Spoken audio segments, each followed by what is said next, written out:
یہ واقعہ جو آپ کو سنایا جا رہا ہے بالکل سچی داستان ہے۔ ہوا یوں کہ کچھ عرصے قبل میرے چھوٹے دیور کی شادی ہوئی ہے اور شادی کے کچھ عرصے بعد دلہن کے گھر والوں کی دعوت کی گئی۔ دعوت کے بعد باقی سب لوگ تو رخصت ہو گئے، لیکن دلہن کی نانی اور نانا کو ہم لوگوں نے روک لیا کہ آپ لوگ 1-2 دن کے لیے ہمارے گھر رک جائیں۔ تو وہ دونوں ہمارا پیار، محبت اور احترام دیکھ کر رک گئے۔ ان کی رہائش پنجاب کے شہر سرگودا کے ایک علاقے فروکا میں ہے۔ رات کے کھانے سے فارغ ہو کر سب لوگ کھلے صحن میں بچھی ہوئی چارپائیوں پر بیٹھ کر باتیں کرنے لگے، جبکہ میرے چاروں بچے بھی سو گئے تھے۔ جیسا کہ گاؤں کا عموماً ماحول ہوتا ہے کہ مہمانوں کے ساتھ رات گئے تک بات چیت کا سلسلہ جاری رہتا ہے، اسی طرح ہم لوگ بھی مختلف موضوعات پر بات چیت کرتے رہے کہ اچانک میرے سب سے چھوٹے دیور نے ان کو مخاطب کرتے ہوئے کہا کہ بابا جی، آپ ڈرائیور رہے ہیں، کوئی زندگی میں پراسرار واقعہ ہوا ہے تو بتائیں۔ میری بھابھی کو بہت شوق ہے پراسرار کہانیاں سننے کا۔ یہ ساری گفتگو ہماری مادری زبان پنجابی میں ہوتی رہی، لیکن میں اردو میں ہی سنا رہی ہوں، جس پر بزرگ کہنے لگے کہ پتر، میری زندگی ڈرائیور کے طور پر گزری ہے۔ سعودی عرب تک ڈرائیور کی نوکری کی ہے۔ چوری چکاری، ڈکیتی، مار کٹائی کے کئی واقعات تو بہت پیش آئے ہیں، لیکن جن بھوتوں سے کبھی پالا نہیں پڑا۔ ہاں، لیکن اللہ بخشے میری اماں کے ساتھ بالکل حقیقت میں ایسا ہی جنوں بھوتوں سے متعلق ایک پراسرار سچا واقعہ پیش آیا تھا۔ یہ واقعہ ان بزرگوار جن کو ہم سب حاجی صاحب کہتے ہیں انہی کی زبانی سنتے ہیں۔ میری اماں کی شادی اس زمانے کے رواج کے مطابق بہت کم عمری میں ہو گئی تھی، جیسا کہ عموماً اس زمانے میں ہوتا تھا کہ بچپن میں ہی بچوں کے رشتے طے کر دیے جاتے اور جیسے ہی بچے جوان ہوتے ان کی شادیاں کر دی جاتی۔ میری اماں بھی ایسی ہی کم عمری میں ساتھ والے گاؤں سے بیاہ کر آئی تھیں، جبکہ میرے ابا بھی اس وقت کچھ زیادہ عمر کے نہ تھے۔ میرے ددھیال کی زرعی زمین تھی اور اس کے علاوہ آم کا خاصا وسیع رقبے پر پھیلا ہوا ایک باغ بھی تھا۔ باغ کے بالکل ساتھ ہی ہمارا گھر بھی تھا، اس لیے والدہ اور میری دادی جب بھی کام سے فارغ ہوتی باغ میں آ جاتی۔ میری دادی تو دن رات رہتی ہی باغ میں تھی، اس طرح باغ کا دھیان بھی رکھ لیتی۔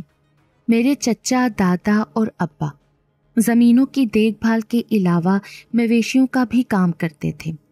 میری اماں اکثر دوپہر کے وقت دادی کی روٹی لے کر باغ میں چلی جاتی اور گرمیوں کی دوپہر میں باغ میں موجود چارپائی پر بیٹھ کر اپنی دستکاری کا کام کرتی۔ چونکہ اس زمانے میں لڑکیوں کو تعلیم دلوانے کا بالکل بھی رواج نہیں تھا، تو لڑکیوں کو ہنر وغیرہ جیسے پراندے بنانا، کروشیا اور کڑھائی وغیرہ کا کام سکھایا جاتا تھا۔ تو میری اماں کو بھی یہ کام بڑی عمدگی سے آتے تھے، لیکن خاص طور پر دوپٹوں کے کناروں پر کروشیا کی بیل بنانے میں انہیں کمال حاصل تھا۔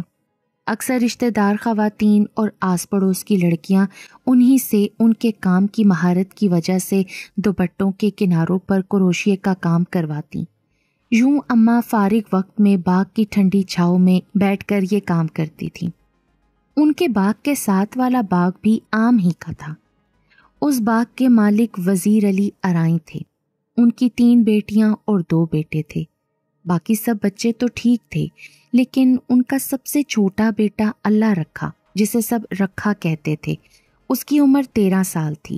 وہ نیم پاگل سا تھا۔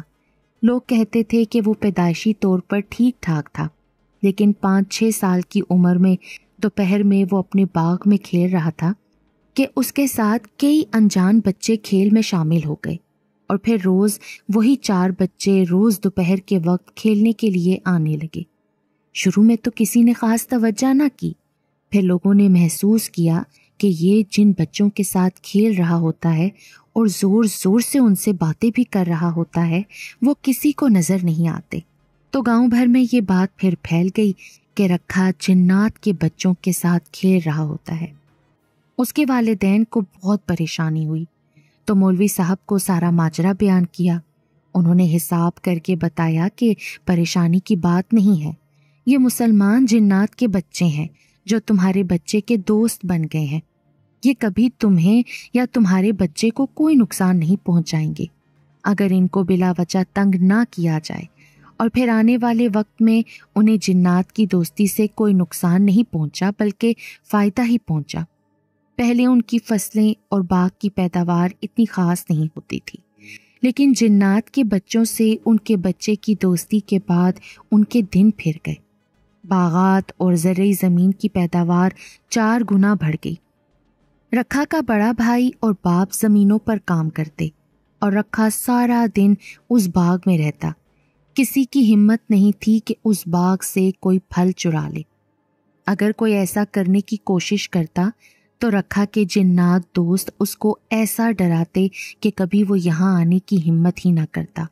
سارا دن رکھا باغ میں کھیل کود کرتا، بس روٹی کے وقت گھر چلا جاتا اور پھر دوبارہ باغ میں آ جاتا اور اپنے کھیل کود میں مصروف ہو جاتا، اور سارا دن رکھا یہ کلام پڑھتا رہتا: حق اللہ، آیا ہاڑ دا مہینہ، ہر پاسے تتی لو، حق اللہ، تساں کرو گھر آرام، کھا گیری تے بادام، تیرے باغاں دا دھیان، میرے بیلیاں دا ہے کام، حق اللہ۔ ہمارا باغ چونکہ ان کے باغ کے بالکل ساتھ ہی تھا تو کبھی کبھی رکھا ہمارے باغ میں بھی آ جاتا۔ جنات کے ساتھ دوستی نے اس کے دماغ پر یہ اثر ڈالا کہ وہ اپنی عمر سے بہت چھوٹا رہ گیا۔ جب والدہ کی شادی ہوئی تو اس وقت اس کی عمر 17-18 سال تک ہوگی، لیکن دماغی طور پر وہ 7-8 سال کے بچے جتنا رہ گیا تھا۔ اسی لیے وہ بلا جھجک گاؤں کے کسی بھی گھر میں یا کسی باغ اور کھیت میں خواتین کی موجودگی میں چلا جاتا، حالانکہ گاؤں دیہات کے اس عمر کے لڑکے اس معاملے میں بہت محتاط ہوتے تھے۔ رکھا جب ہمارے باغ میں آتا تو یہی نعرہ مستانہ لگاتا جو عموماً اس کی زبان پر ہوتا تھا۔ اس بات سے اماں اکثر غصہ بھی ہو جاتی کہ وہ گہری نیند میں ہوتی تو اس نعرے مستانے کی وجہ سے جاگ جاتی۔ کبھی تو برداشت کرتی، کبھی ڈانٹ کر اسے وہاں سے بھگا دیتی، کبھی کبھی اس کو چھیڑنے کے لیے اس کے جنات دوستوں کے بارے میں بھی کوئی مذاق کر دیتی۔ پھر ایک ایسا واقعہ ہوا کہ انہوں نے رکھے کے جنات دوستوں کا مذاق اڑانے سے توبہ کر لی۔ ہوا یہ کہ ان دنوں بیساکھ کا مہینہ شروع ہوا تھا، جو عموماً اپریل کے آخری دنوں میں شروع ہوتا ہے اور مئی کی 25-26 تاریخ تک جاری رہتا ہے۔ ان دنوں گندم کی کٹائی بڑی زور و شور سے جاری رہتی ہے اور گاؤں میں ہر کوئی ان دنوں میں مصروف ہو جاتا ہے۔ ان دنوں میں پنجاب کے علاقوں میں طوفان اور آندھیاں بڑے شور سے جاری رہتے ہیں۔ اکثر روز یا دوسرے تیسرے دن یہ تیز ہوائی بگولے آندھی کی شکل اختیار کر لیتے ہیں۔ ایسے ایک ڈھلتے دن میں میری اماں باغ میں اپنے ایک دوپٹے پر کروشیا کی مدد سے بیل بنانے میں مصروف تھیں کہ اچانک مغرب کی جانب سے آسمان گرد آلود ہونا شروع ہو گیا۔ یہ آندھی کے آثار تھے۔ وہ جلدی سے گھر کی طرف بھاگ کر گئیں کیونکہ چولہے پر سالن کی دیگچی بھی رکھی ہوئی تھی اور گھر میں کوئی تھا بھی نہیں، سب فصل کی کٹائی کے لیے گئے ہوئے تھے۔ اماں اس لیے نہیں گئیں کیونکہ ان کو پہلی بیٹی کی پیدائش میں کچھ ہی دن رہ گئے تھے۔ انہوں نے جلدی سے سالن کی دیگچی اتار کر اندر رکھی اور دھلے ہوئے کپڑوں کو اتار کر اندر رکھنے لگی۔ جو لوگ گاؤں دیہات میں رہتے ہیں وہ آندھی طوفان کے موقع پر ایسی افراتفری سے واقف ہوں گے۔ اس بھاگ دوڑ میں ان کا وہ دوپٹہ وہیں باغ میں چارپائی پر پڑا رہ گیا جس پر وہ کروشیا بنا رہی تھی۔ اگلی صبح جب انہوں نے دیکھا تو وہ دوپٹہ تیز رفتار ہوا کی وجہ سے درخت کی ٹہنی میں پھنسا ہوا تھا اور خاصی اونچائی پر تھا۔ وہ اس دوپٹے کی فکر میں بیٹھی تھیں کہ اسی وقت رکھا اپنا وہی مخصوص نعرہ مستانہ لگاتا ہوا ادھر آ نکلا۔ میری والدہ کو اس کی آمد سے جھنجھلاہٹ سی ہوئی تو غصے میں اس کو کہہ دیا کہ ویسے تو سنا ہے تیرے جنات بڑے سنگی بیلی ہیں، ان سے کہہ دینا کہ میرا دوپٹہ تو اتار دیں ورنہ تجھے میں اپنے باغ میں نہیں آنے دوں گی۔ ان کی یہ بات سن کر رکھا اونچے اونچے کہے لگاتے ہوئے وہاں سے چلا گیا۔ جاتے جاتے کہہ رہا تھا، بس اتنی سی بات۔ رات میں جب اماں سو گئیں تو ان کی اچانک آنکھ کھل گئی۔ کوئی اماں کی چارپائی ہوا میں اٹھا کر لے جا رہا تھا۔ خوف کے مارے اماں کی گھگھی بند گئی، منہ سے آواز بھی نہیں نکل رہی تھی، اور ڈر کے مارے انہوں نے چارپائی کو زور سے جکڑ کر آنکھیں بند کر لی تھیں۔ دل میں قرآن پاک کی آیات کی تلاوت کرنے لگی۔ ان کو سمجھ میں نہیں آ رہا تھا کہ وہ کیسے یہاں پہنچی۔ یہ گرمیوں کے دن تھے، وہ اپنے گھر میں ٹھیک ٹھاک سوئیں تو اچانک یہ کیا ہوا؟ چارپائی اڑتی ہوئے یہاں کیسے آ پہنچی؟ اسی سوچ میں ان کی چارپائی باغ میں پہنچ کر پھر سے بلند ہونے لگی اور اس درخت کی ٹہنی کے بالکل قریب پہنچ گئی جس پر اماں کا دوپٹہ اٹکا ہوا تھا۔ نیچے سے رکھا کی آواز آئی، اتار لے مائی اپنا دوپٹہ، لیکن اماں بے حس و حرکت پڑی رہیں۔ پھر رکھا نہ جانے کیسے ہوا میں بلند ہوا اور احتیاط سے وہ دوپٹہ اتار کر چارپائی پر رکھ دیا۔ پھر اماں کو کچھ ہوش نہ رہا۔ صبح جب اماں کی آنکھ کھلی تو اپنے گھر کے صحن میں موجود تھیں اور ان کی چارپائی پر وہ دوپٹہ بھی موجود تھا۔ انہوں نے جس سے بھی اس بات کا ذکر کیا کہ رات کے وقت میری چارپائی خود بخود ہوا میں اڑتی ہوئی باغ میں پہنچی اور پھر رکھا اور اس کے جنات دوستوں نے دوپٹہ اتار کر میری چارپائی پہ رکھ دیا، لیکن جب آنکھ کھلی تو میں گھر کے صحن میں ہی موجود تھی۔ اماں کی اس بات کا کسی نے یقین کیا، کسی نے وہم اور کسی نے ان کا خواب قرار دیا، لیکن اماں نے پھر کبھی رکھا کا مذاق نہیں اڑایا۔ اس واقعے کے کچھ سالوں بعد رکھا کا بخار کی وجہ سے انتقال ہو گیا۔ گاؤں کے سب لوگ اس کی موت پر دکھی تھے۔